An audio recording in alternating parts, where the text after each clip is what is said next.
O STF não para de arrebentar com Bolsonaro, André Mendonça, Cássio Nunes, todo dia é uma sova atrás da outra, é derrota atrás de derrota, é cala a boca atrás de cala a boca. E hoje, os bolsonaristas do STF, o Cássio Nunes e André Mendonça, sofreram duas grandes derrotas para os outros ministros do STF. E para piorar, a campanha do Bolsonaro vai de mal a pior com as outras peças publicitárias que foram lançadas pelo Lula. O desespero está tomando conta do bolsonarismo. Mas eu quero saber a sua opinião. Você acha que essas duas posições do STF foram recados claros para o Bolsonaro e também para o Nunes Marques? Deixe seu like, envie também o superchat para o vídeo e fiquem clicando no botão de valeu aí embaixo e fiquem ligados porque chegou o livro Sem Máscara, o governo Bolsonaro e a aposta pelo caos, do Guilherme Amado. Então nos próximos dias teremos novidades, vou começar a ler esse livro hoje. E o que aconteceu? Vocês ficaram sabendo já ao longo desses últimos dias que o STF cassou a liminar do Cássio Nunes, que havia devolvido os direitos políticos para dois deputados bolsonaristas. O deputado Fernando Francischini, do PSL na época, né, do Paraná, e também o outro deputado, deixa eu pegar o nome dele aqui, o Valdevan 90, do PL de Sergipe. Os dois haviam sido cassados justamente por propagar notícias falsas a respeito do pleito de 2018. Todo o caso do Fernando Francischini, já fiz comentário, o link está aqui no card. Só que aquela decisão do Nunes Marques de devolver os direitos políticos para o Fernando Francischini também foi estendida para o Valdevan 90, eu esqueço o nome dele, para o Valdevan 90. E assim como aconteceu com o Fernando Francischini, a segunda turma do STF também cassou a liminar do Nunes Marques, retirando os direitos políticos do Valdevan 90, assim derrubando todas as decisões de Bolsonaro, Nunes Marques e toda essa bobajaiada bolsonarista no STF. Só que o dia de hoje foi além dessas derrotas morais e também jurídicas para o bolsonarismo. E o STF deu uma retirada de poderes tanto do Nunes Marques quanto do André Mendonça. E você tem que se empoderar clicando aí no botão de se inscrever. Porque o que aconteceu? Foi aprovado hoje no STF uma redução dos poderes dos ministros recém-impossados no STF. Porque o que acontecia? Como você ficou sabendo, dois ministros se aposentaram.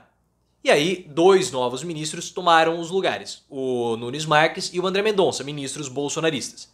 Só que esses ministros que entraram no lugar dos ministros que se aposentaram, o Celso de Mello, eles poderiam rever os votos dados pelos ministros antigos em votações que ainda estão ocorrendo.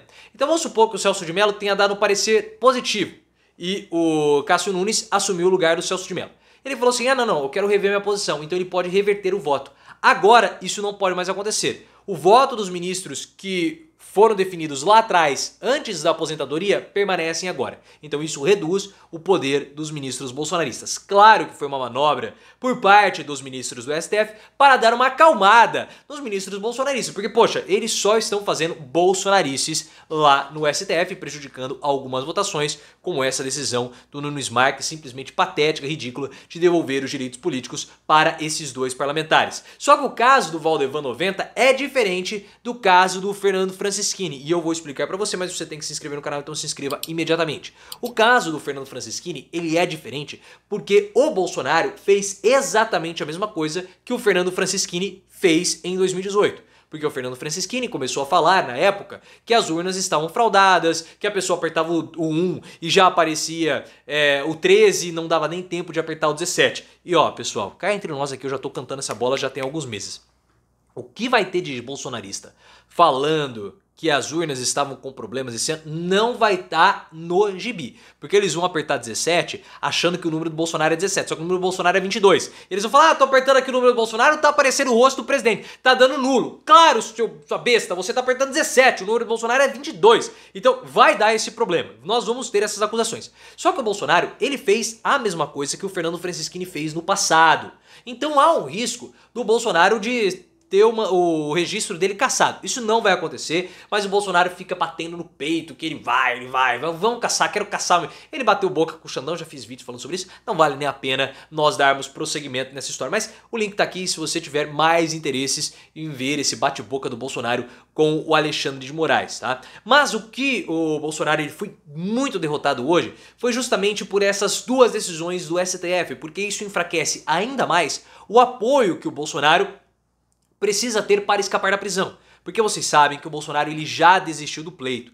Todo mundo sabe disso, também já fiz vídeo, o link tá aqui no card. A questão agora do Bolsonaro é ele permanecer livre e não ser preso, fazendo a mesma estratégia que o Donald Trump tem feito lá nos Estados Unidos. Inclusive o julgamento do Trump começou da invasão lá, aquela história toda lá, e você também precisa se inscrever no canal se você ainda não foi inscrito. E o que acabou acontecendo? Lá nos Estados Unidos, o Donald Trump, ele foi considerado um golpista. Os áudios, as informações, as notícias que começam a chegar dos Estados Unidos dão a entender que o Donald Trump tentou, ou vai ser pelo menos enquadrado no julgamento, que ele tentou dar uma espécie de golpe, porque ele poderia ter evitado as pessoas e ele não evitou. Né? Ele não fez absolutamente nada para impedir a invasão. Só que todo mundo sabe que o Donald Trump não tentou um golpe, sabe? Porque não se dá um golpe de Estado nos Estados Unidos, não dá para fazer isso. Você precisa ter um apoio militar imenso, você desregula completamente o capitalismo, não tem como você dar um golpe de Estado num país como o Brasil, imagina com um país como os Estados Unidos. Então o Trump fez aquilo lá só para poder usar a narrativa que ele é um perseguido político. Somente isso, e absolutamente nada mais. E o Bolsonaro faz a mesma coisa. Só que se o Bolsonaro não tiver apoio dos parlamentares, a narrativa dele perde força. E essas decisões do STF de caçar as liminares dadas pelo Nunes Marques enfraquece o Bolsonaro, porque a gente sabe que o Bolsonaro já perdeu, o Bolsonaro sabe que ele já perdeu, e aí Carla Zambelli, Bia Kicis, os ministros bolsonaristas não vão entrar em bola dividida pelo Bolsonaro, sabendo que eles podem correr o risco de perder o mandato lá para 2025, 2024. Eles não vão querer correr esse risco, eles vão querer continuar com parlamentares. Então o Bolsonaro ele fica enfraquecido. E o que está enfraquecendo também o Bolsonaro são as peças publicitárias do Lula e a própria campanha do Bolsonaro, que não consegue reverter em votos as principais políticas públicas dele. E esse é um recado que foi dado pelas pesquisas internas, tanto do PL, que é o partido do Bolsonaro, como do PT, o partido do Lula. E um recado claro é que você tem que se inscrever no canal imediatamente. As duas pesquisas estão corroborando, as pesquisas internas na verdade, né, estão corroborando com aquilo que os institutos, o Datafolha, Quest, estão mostrando e aquilo que nós também estamos interpretando. As medidas que o Bolsonaro tem tentado colocar na jogada não estão surtindo efeito, principalmente o Auxílio Brasil. O Auxílio Brasil era visto pelo Centrão como sendo o grande, vamos usar um termo em inglês aqui, um grande turning point, ou seja, um ponto de virada da campanha do Bolsonaro. Porque a partir do Auxílio Brasil, o Bolsonaro iria conseguir começar a ganhar mais votos e principalmente mais apoio perante a camada mais pobre da população, mas isso não está acontecendo. Bolsonaro ele é rejeitado pela população mais pobre, que vota em Lula, e também pelas mulheres, que votam em Lula. Quem vota em Bolsonaro hoje são camadas mais ricas e homens, só que a maior parte da população hoje no Brasil é de mulheres, e a população no Brasil também é mais pobre. Então toda aquela história do Bolsonaro falando para os empresários, não, o Lula pode voltar, não sei, isso não afeta ninguém.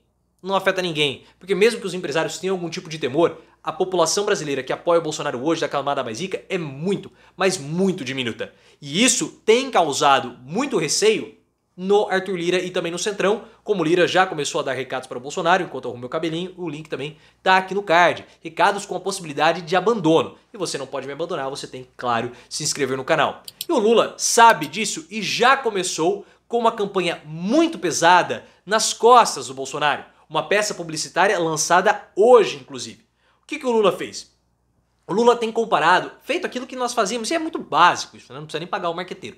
O Lula tem comparado como que a população se alimentava na época dele e como a população se alimenta agora. E aí você vai falar o seguinte, pô, mas isso é peça publicitária que se faça? Isso é campanha eleitoral que se faça? Infelizmente, no nosso país, onde nós temos uma quantidade absurda de pessoas abaixo da linha da pobreza, ainda é uma campanha que surte efeito. Se você for pegar a quantidade de pessoas que vivem abaixo da linha da pobreza, ou seja, vivendo com menos de R$400 mês, você somando, você dá a população da Espanha e da Bélgica somadas, pessoal. Então, são muitas pessoas. E essas pessoas sentem. E no final da peça do Lula, aparece uma pessoa lá passando fome e o Bolsonaro dançando, o Bolsonaro curtindo a vibe lá com aquela moça de biquíni, né? Ela toda lá seminua e o Bolsonaro lá também curtindo a lancha, mostrando assim, olha, enquanto você passa fome, ao invés do Bolsonaro trabalhar, o Bolsonaro fica curtindo. Porque a campanha do Lula também percebeu, e a campanha do Bolsonaro também percebeu, que há uma cristalização tanto da responsabilidade do Bolsonaro pela alta da inflação, mas principalmente pela preguiça do Bolsonaro. Enquanto a população passa fome, Bolsonaro curte a vida boa, andando de jet ski, andando de lancha, moto e dançando funk ali com a mulherada, dançando funk com mulherio. E é claro que isso afeta e muito a percepção e aumenta o entendimento que o Bolsonaro é um preguiçoso, como já está sendo consolidado, e eu já fiz um vídeo, o link também tá aqui no card, perto aqui da Paulinha Guerreiro. Então eu vejo, pessoal, que não há outras opções para o Bolsonaro. Ele vai continuar fazendo esse discurso porque é o único discurso que ele tem. Não há o que ele possa fazer, ele já foi derrotado, e se a campanha do Lula continuar pegando pesado dessa forma, a chance de uma vitória no primeiro turno, olha, eu achava que era difícil, mas eu começo a perceber ou a pensar que talvez não seja tão impossível assim.